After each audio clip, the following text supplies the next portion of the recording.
अस्सलाम वालेकुम दोस्तों, welcome back to another video. आज की इस वीडियो में मैं आपको बताने वाला हूं कि दुबई के अंदर यार टैक्सी ड्राइवर जो है वो कितना कमा लेता है और इसके जो वीज़े का प्रोसेस है वो किस तरीके से आप लोगों को मिल सकता है और आसान है, मुश्किल है, क्या प्रॉब्लम्स आती हैं, सैलरी रेंज वगैरह क्या होगी, वीज़े की कॉस्ट क्या होगी, ये सब कुछ इस वीडियो में डिटेल से बात करने वाला हूँ। क्योंकि मैंने कुछ दिन पहले एक वीडियो डाली थी तो करीम उबर से रिलेटेड तो बहुत सारे लोगों ने मुझसे क्वेश्चन किया कि दानिश भाई जो ये टैक्सी ड्राइवर है ये कितना कमा लेता है और इसका क्या स्कोप है, वीज़े वगैरह का क्या सीन है मामला। तो इस वीडियो में डिटेल से बात करूंगा, लेकिन उससे पहले चैनल को सब्सक्राइब और वीडियो को जरूर लाइक कर लें, ठीक है। और एक बात और, जो लोग दुबई में आना चाहते हैं, विजिट वीज़ा लेना चाहते हैं 1 महीने का या 3 महीने का, तो वो मुझसे कांटेक्ट कर सकते हैं, मैं उनको वीज़ा दिला सकता हूँ।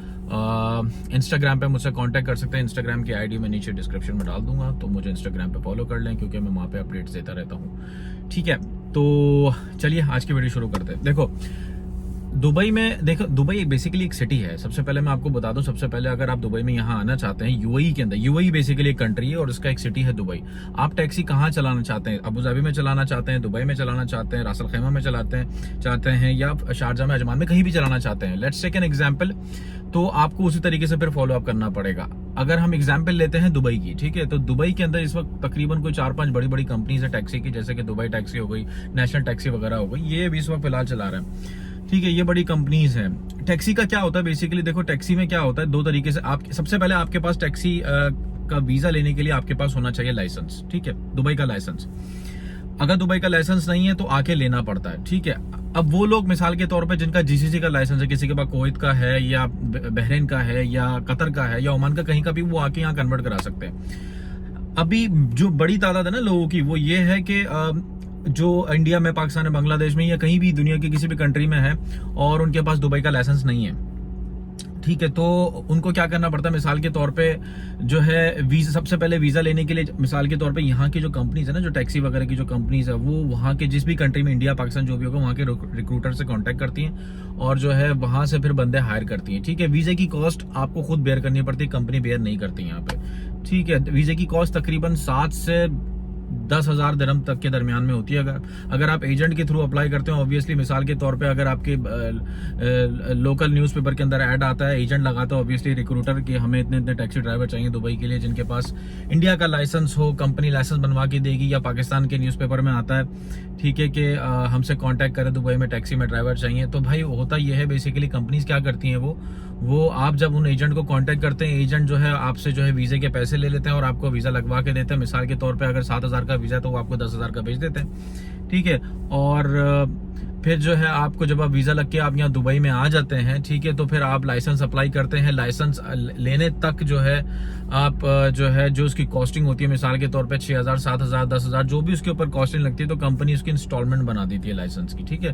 फिर आप उसको एज एक इंस्टॉलमेंट करके अपनी सैलरी में से कटवाते रहते हैं। ये सीन हो गया मिसाल के तौर पर, अब इंडिया से, पाकिस्तान से, बांग्लादेश से आप वहां से आ रहे हैं। अब मिसाल के तौर पे अगर आपके पास, अगर आप खुद करना चाह रहे हैं, मिसाल के तौर पे अगर आप किसी एजेंट के चक्कर में नहीं पड़ना चाह रहे और आपको लगता है कि यार ये कहीं फ्रॉड ना हो, ठीक है, तो उस सूरत में क्या होता है, मैं आपको ये एडवाइस करूंगा, यहाँ पे दुबई में जो है ना, 2 तरीके हैं वीजा लेने की। एक, या तो आप किसी को जानते हो, आपका कोई रिलेटिव हो, वो आपके बिहाफ पे आपका पासपोर्ट और आपका जो है, अगर आपके पास आपका जो है अपना ड्राइविंग लाइसेंस है तो वो लेके जा सकता है। अगर ये ड्राइविंग लाइसेंस नहीं है तो वहां जाके वो बात कर सकता है। लेकिन बेस्ट ऑप्शन ये रहता है कि आप खुद यहाँ विजिट पे आएं, ठीक है, यहाँ पे आरटीआई के ऑफिस है, आरटीआई के ऑफिस में जाएं, उनसे बात करें, ठीक है, कि मुझे टैक्सी चलानी है, क्या प्रोसीजर है, वो आपसे जाहिर है वीजे की कॉस्ट लेंगे।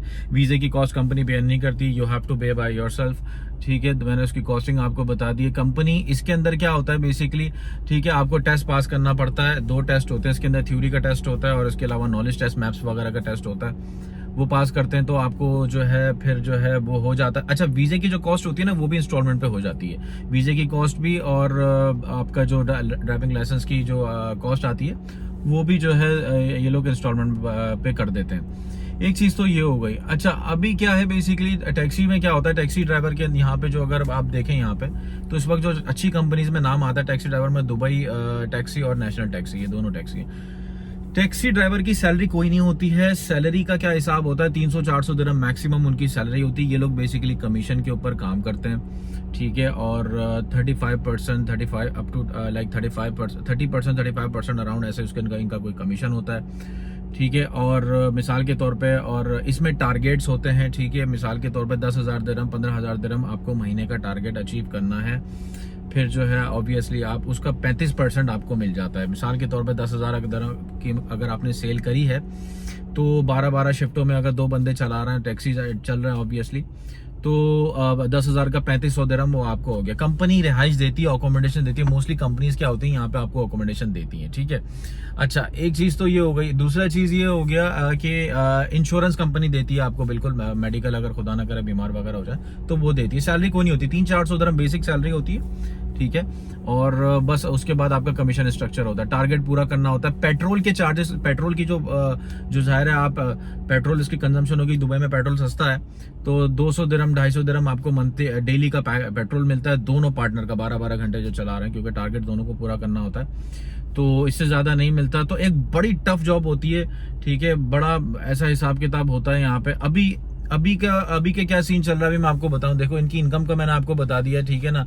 अगर 15,000 जितना ज्यादा टारगेट करेंगे, सबसे इनकी इनकम लो क्यों होती है मैं आपको एक बात बताता हूँ। देखिए, मसला ये होता है, मिसाल के तौर पे दुबई का टैक्सी ड्राइवर है, अब उसको राइड मिली शारजा के अंदर, दुबई एयरपोर्ट से उसने बंदे को उठाया और शारजा में ड्रॉप किया, ठीक है। शारजा में ड्रॉप करने के बाद उसको वापस एम्प्टी आना पड़ेगा, खाली आना पड़ेगा, वो पैसेंजर नहीं ला सकता दुबई का। यहाँ पे ये कानून है, ठीक है। तो ये बड़ा एक अहम चीज हो जाती है, जिसकी वजह से जो ना यार यहाँ पे जो है ना उनकी बेचारों की सैलरीज जो है ना बड़ी कम हो जाती हैं। ऑब्वियसली अगर मिसाल के तौर पे दुबई से पैसेंजर उठा के शारजा में उसने ड्रॉप किया, अब शारजा से उसको पैसेंजर मिल गया, वो दुबई लेके जाएगा, तो उसको वहां से भी इनकम मिल सकती है ना, टारगेट उसका जल्दी अचीव हो सकता है। लेकिन यहाँ ऐसा सीन नहीं है, ठीक है। आप अगर यहाँ पर आप आएंगे तो आप देखेंगे टैक्सी के ऊपर ग्रीन लाइट और रेड लाइट चल रही होती है, ठीक है। ग्रीन का मतलब है टैक्सी खाली है, आप बुक कर सकते हो। रेड का मतलब ये है कि टैक्सी खाली नहीं, इवन वो खाली भी होगी लेकिन वो आपको नहीं उठाएगा, इसका मतलब है कि वो उसको अलाउड नहीं है। तो ये बड़ा एक सीन होता है। अच्छा, इसमें फाइन्स वगैरह बहुत ज्यादा होते हैं, मतलब पैसेंजर को कहाँ उतारना है, कहाँ से पिक करना है, ये सारी चीजें, रडार है, कैमरेज हैं, ये सारी चीजें, ये बड़ा एक ड्रॉबैक है, ठीक है। जो यहाँ पे जो है सैलरी जो है उस वजह से कम होती है। अगर फॉर एग्जाम्पल 4,000 4,500 दिरहम तक भी वो लोग कमाते हैं अगर 8 घंटे 10 घंटे 12 घंटे करने के बाद, तो उनको फाइन्स वगैरह से लग जाते हैं ये सारे, तो वो उनके वहाँ ठीक ठाक मामला जो है ना उनका वहाँ खराब हो जाता है। ये चीज है।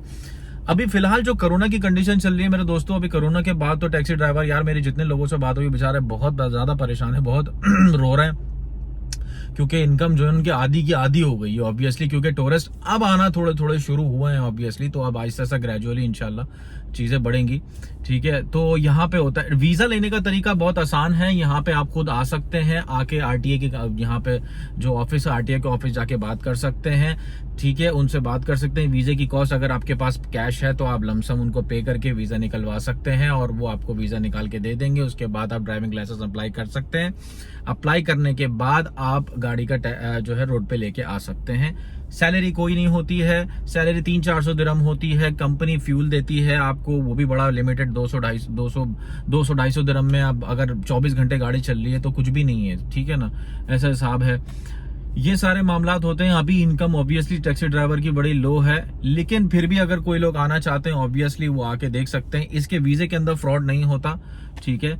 और जो लोग आजाद वीजा लेके करना चाहते हैं वो आजाद वीजा लेके नहीं कर सकते, क्योंकि ये कंपनी का ही कंपनी का जो वीजा होगा उसी पे ही चलेगा, आजाद वीजा के ऊपर नहीं चल सकता, ठीक है, ये कंपनी का होता है। और जो लोग चाहते हैं कि हम आजाद वीजा लेके दुबई में कोई नौकरी करें, तो उससे बेटर ये है कि आजाद वीजा मत लो। अगर टैक्सी लाइसेंस है आपके पास तो टैक्सी में आओ, टैक्सी चला लो, ठीक है, उतनी ही सैलरी आपको आजाद वीजा पे मिलेगी, उतनी ही उस पे मिलेगी। सेकंड चीज, अगर लाइसेंस नहीं है तो यहाँ पे आके लाइसेंस बना लो, क्योंकि अच्छी कंपनीज होती हैं ऑब्वियसली वहाँ। खाली टैक्सी नहीं है, लिमोजिन भी है और भी बहुत सारी कंपनी। किसी लोकल अरबी के घर में आप प्राइवेट जो उसके ड्राइवर लग गए तो वो आपको अकोमोडेशन भी देगा, आपको फूड भी देगा, आपको सैलरी भी देगा, सारी चीजें होती हैं ये सारी चीजें। तो टैक्सी से रिलेटेड ही कुछ बेसिक इन्फॉर्मेशन थी, जो कि बहुत लोगों की जो है ना मुझे रिक्वायरमेंट आ रही थी, इसलिए मैंने ये तमाम इन्फॉर्मेशन जो है ना चेक करके और वो फिर मैं आप तक पहुंचा रहा हूँ, ठीक है। उम्मीद करता हूँ वीडियो इन्फॉर्मेटिव रही होगी। वीडियो को जरूर लाइक करें, चैनल को सब्सक्राइब करें। इंशाल्लाह फिर मिलते हैं नेक्स्ट वीडियो में। अपना बहुत ज्यादा ख्याल रखें। अल्लाह हाफिज।